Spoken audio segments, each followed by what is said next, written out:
बिस्मिल्लाहिर्रहमानिर्रहीम। आज आप सब दोस्तों को यहाँ पर हमने ज़हमत दी। जिस तरह कि आपको पहले ही मालूम है कि हमने एक नेशनल डायलॉग कमेटी की तश्कील की थी कुछ अर्सा कबल, और ये जो नेशनल डायलॉग कमेटी है ये कोई सियासी जमात या ग्रुप नहीं है। हमारा जो मुद्दा है वो ये है कि पाकिस्तान के अंदर एक डायलॉग की ज़रूरत है, और इसलिए इसमें जो सारी ही सियासी जमातें हैं उनको हम समझते हैं कि वो उनको एक प्लेटफॉर्म दिया जाए जहाँ पर एक डायलॉग हो सके, जो पाकिस्तान के मुतनव्वो मसाइल हैं उनके ऊपर बातचीत हो सके, और उसको हम इस तरह से एक सिस्टम में ला सकें, और जो पाकिस्तान का इस वक्त जो तनाज़ात हैं उनको को बैठ के हल करने की कोई सही कर सकें, कोई कोशिश कर सकें। जब से हम देख रहे हैं कि 4 साल से जो पाकिस्तान के अंदर एक सियासी हिजान है वो कम नहीं हो रहा। पाकिस्तान में एक स्टेलमेट की पोजीशन है जिसकी तरफ जो हम देख रहे हैं, जहां पर हुकूमत ने अपना पूरा ज़ोर लगाया है और वो इमरान खान की सियासी अहमियत को कम नहीं कर सके, तहरीक इंसाफ की सियासी अहमियत को कम नहीं कर सके, और दूसरी तरफ पीटीआई और इमरान खान ने भी पूरी कोशिश की, उन्होंने इनकलाब नहीं आ सका। तो एक स्टेलमेट की इस पोजीशन में जो नुकसान हो रहा है वो पाकिस्तान के लोगों का हो रहा है, पाकिस्तान की मिडिल क्लास का हो रहा है। और जैसा कि अभी महमूद मौलवी साहब से बात हो रही थी, और जिस तरीके से पाकिस्तान की मईशत के जो हालात हैं पिछले 4 सालों में, यानी आप देखिए कि 125 जो बैनुल अक़वामी कंपनियां थी, मल्टी नेशनल्स थी, वो पाकिस्तान छोड़ के चली गई हैं। पाकिस्तान में जो दोनों बड़ी रिपोर्ट्स आई हैं IMF की भी और पाकिस्तान के अपने स्टेट बैंक की भी, दोनों ने कंफर्म किया है कि पाकिस्तान के अंदर जो मिडिल क्लास है उसकी कमर टूट गई है, और दूसरी तरफ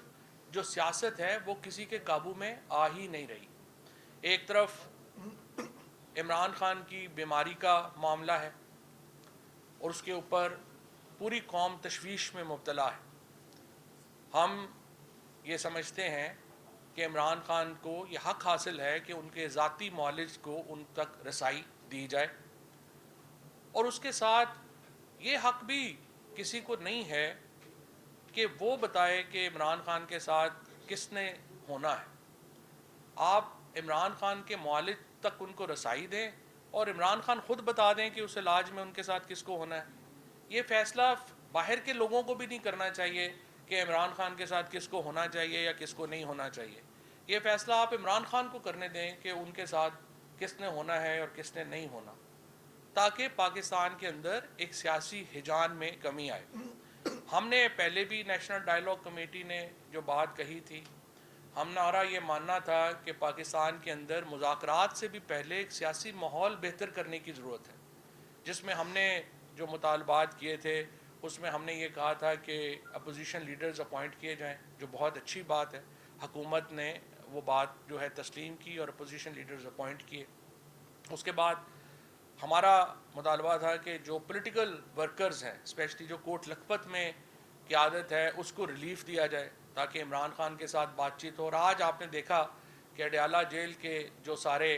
लीडरान हैं PTI के, उन्होंने फिर एक दफ़ा ख़त लिख के ये कहा है कि आप कोट लखपत में जो हैं, उन्होंने फिर मुतालबा किया है कि रमज़ान के महीने में प्रोटेस्ट और ये सारी चीज़ें ना की जाएँ और बातचीत की तरफ बढ़ा जाए। ये तीसरा ख़त है जो कोट लखपत के जो असीरान हैं उन्होंने लिखा है, लेकिन उसकी तरफ ना तहरीक इंसाफ की तरफ से उनको कोई जवाब दिया गया है और ना ही हुकूमत की तरफ से उनको कोई तशफ़ी जवाब जो है वो दिया जा रहा है।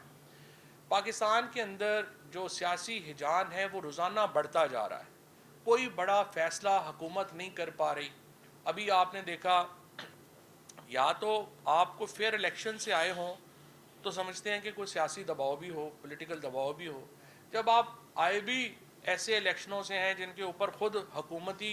लोग भी जो है वो मुतमईन नहीं हैं, तो आप कम से कम बड़े फ़ैसले तो करें। ना कोई बड़ा फ़ैसला कर पा रहे हैं, ना कोई इस्लाहात हो पा रही हैं, نہ پاکستان میں امن و امان کی صورتحال کو لے کے کوئی ایڈمنسٹریٹو فیصلے ہو پا رہے ہیں، نہ اکانومی. ابھی آپ نے دیکھا سولر کے اوپر ایک فیصلہ ہوا، 9 گھنٹے کے بعد واپس لینا پڑا، کیونکہ حکومت کے پاس کوئی مینڈیٹ نہیں ہے، کوئی ان کے روٹس نہیں ہیں، اور عوام میں اور حکومت میں بہت زیادہ فاصلہ ہے. اتنے فاصلے سے حکومتیں نہیں ہوتی. لہٰذا ہم نے این ڈی سی میں آج تو ہم آپ کے ساتھ، ہم سامنے بیرسٹر محمد علی سیف صاحب ہیں، محمد علی درانی صاحب ہیں، محمود مولوی صاحب ہیں، میں ہوں. لیکن اس کے ساتھ جو باقی ہمارے دوست ہیں ایم کے ایم سے، وسیم اختر صاحب ہیں، عمران اسماعیل صاحب ہیں جو کہ کراچی میں ہیں اس وقت، اور ہمارے شہزاد وسیم صاحب ہیں، اور اس کے ساتھ جو ہمارے اوورسیز پاکستانی جنہوں نے ہماری اس فورم کی تشکیل میں بڑا اہم کردار ادا کیا، عامر خان صاحب ہیں، تنویر صاحب ہیں جو کہ اس وقت امریکہ میں ہیں. ان تمام لوگوں میں ہم نے آپس میں بات چیت بھی رہتی ہے، ہم لوگ اس چیز کو دیکھتے بھی ہیں کہ کیسے اس کو جو ہے وہ ہم آگے اس سلسلے کو کیسے بڑھایا جا سکتا ہے اور کیا کیا جا سکتا ہے. ہمارے نزدیک اس کے اوپر ایک کنسنسس ہے پاکستان کے اندر اور ہمارے ہاں، کہ پاکستان کے جو مسائل ہیں ان کا حل نہ تو عمران خان کو اور تحریک انصاف کے لوگوں کو مسلسل جیلوں میں رکھ کے مل رہا ہے، اور نہ ہی روزانہ کوئی نئی فورس بنانے سے اور تحریک کی خواہ مخواہ کی ایک کال دینے سے مل رہا ہے. پاکستان کو اس وقت ایک بریک کی ضرورت ہے، ایک کام کی ضرورت ہے، اس ہجان کو ختم کرنے کی ضرورت ہے. اور اس کے لیے ہم یہ سمجھتے ہیں کہ واحد طریقہ یہ ہے کہ پاکستان میں ایک نیشنل یونٹی گورنمنٹ جو ہے اس کو قیام اس کا عمل میں لایا جائے. یہ جو نیشنل یونٹی گورنمنٹ ہے، اس میں جو موجودہ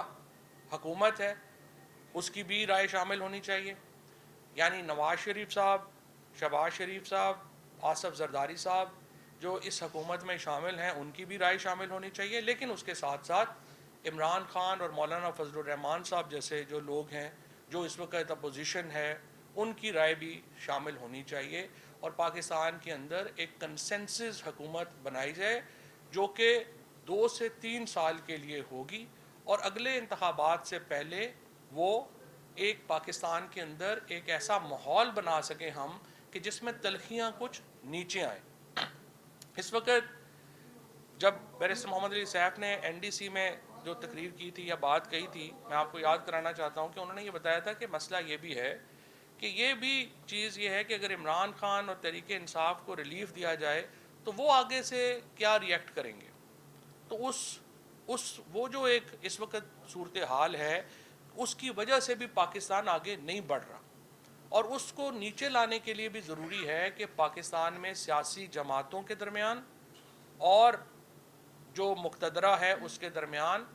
ایک یہ جو کیفیت بنی ہوئی ہے، ایک سمجھیے کہ جس میں ایک فرق نظر آتا ہے، یہ ختم کرنے کے لیے پاکستان کے اندر ایک کنسنسس گورنمنٹ کی ضرورت ہے. اور اس طرف بڑھنے کے لیے یہ جو سارے ہمارے اکابرین ہیں ان کو ہم نیشنل ڈائیلاگ کے ذریعے ان کو آپس میں قریب لائیں، اور اس بات کے اوپر ہم اتفاق کریں کہ پاکستان کو آگے بڑھانے کے لیے اگلے انتخابات سے پہلے ایک کام دینے کے لیے، ایک اس ہجان سے نکلنے کے لیے اور بڑے فیصلے، بڑے ایڈمنسٹریٹو فیصلے کرنے کے لیے، مثال کے طور کے اوپر جس میں بڑی اسٹرانگ لوکل گورنمنٹس شامل ہیں، نیا ایڈمنسٹریٹو سسٹم شامل ہے، این ایف سی ایوارڈ کا جو فارمولا ہے وہ شامل ہے، ڈیمز چاہیے آپ کو، جو کینال سسٹم ہے اس کے اوپر آپ نے کرنا ہے، اور آپ کو ایک اکانومی کے لیے 10 سے 12 سال کا ایک متفقہ لائے عمل چاہیے. اس کے لیے تمام لوگ اپنی اپنی ذمہ داری ادا کریں